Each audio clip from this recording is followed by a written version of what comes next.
नमस्कार। मैं केवल भारतीय जनता पार्टी की नजरिए से देखें तो प्रधानमंत्री नरेंद्र मोदी का 29 और 30 मई का बिहार दौरा काफी निराशाजनक रहा।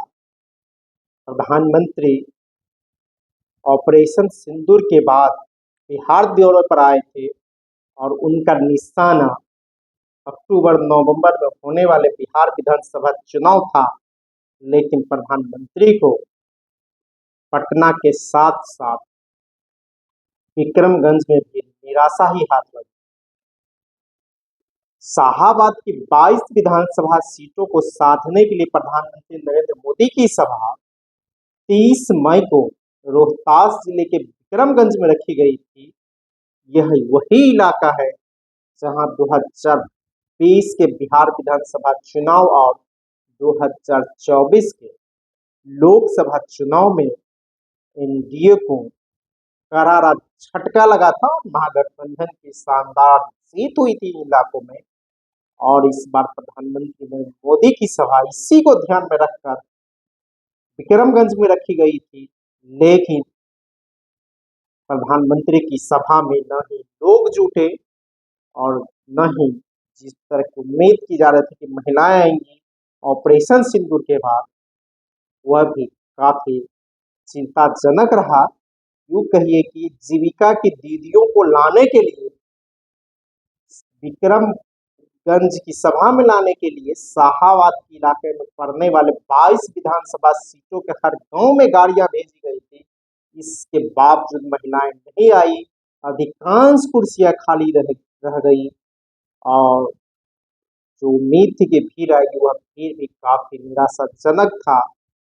और इस सभा में प्रधानमंत्री नरेंद्र मोदी के आगे बार बार एक बार फिर मुख्यमंत्री नीतीश कुमार हाथ जोड़ते हुए नजर आए और प्रधानमंत्री का नाम ही मुख्यमंत्री नीतीश कुमार भूल गए थे। तो अब कहा जा सकता है कि बिहार विधानसभा चुनाव की तैयारी को लेकर प्रधानमंत्री जो बार बार बिहार आ रहे हैं, फरवरी में भागलपुर आए थे, अप्रैल में मधुबनी आए थे और अब मई में इस बार पटना और सासाराम का दौरा हुआ।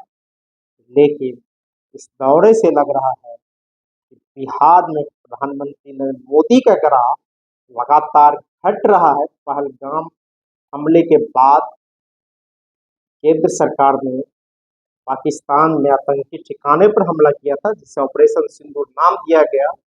और इसको पूरी तरह भारतीय जनता पार्टी ने भगाने की कोशिश की, तिरंगा यात्रा निकाली। पटना में प्रधानमंत्री नरेंद्र मोदी का रोड शो रखा गया, 45 मिनट का कार्यक्रम था पटना एयरपोर्ट से लेकर भारतीय जनता पार्टी के प्रदेश कार्यालय तक। लेकिन 45 मिनट का कार्यक्रम 36 मिनट में ही निपट गया। प्रधानमंत्री न ही गाड़ी से निकले, बंद गाड़ी पर ही फूलों की बारिश की गई। भारतीय जनता पार्टी के कार्यकर्ताओं ने पटना एयरपोर्ट से लेकर भारतीय जनता पार्टी के कार्यालय तक 38 जगहों पर फूल बरसाने का कार्यक्रम रखा था। लेकिन प्रधानमंत्री गाड़ी से नहीं निकले, लोग सड़क पर लोगों की भीड़ नहीं दिखी। यूं कहा जाए नरेंद्र मोदी की सबसे कमजोर रोड शो इस बार बिहार और पटना में हुआ है। और पटना की रोड शो से प्रधानमंत्री निराश थे ही। जब विक्रमगंज में गए तो वहां और निराशा हाथ लगी और लोग की संख्या कम थी।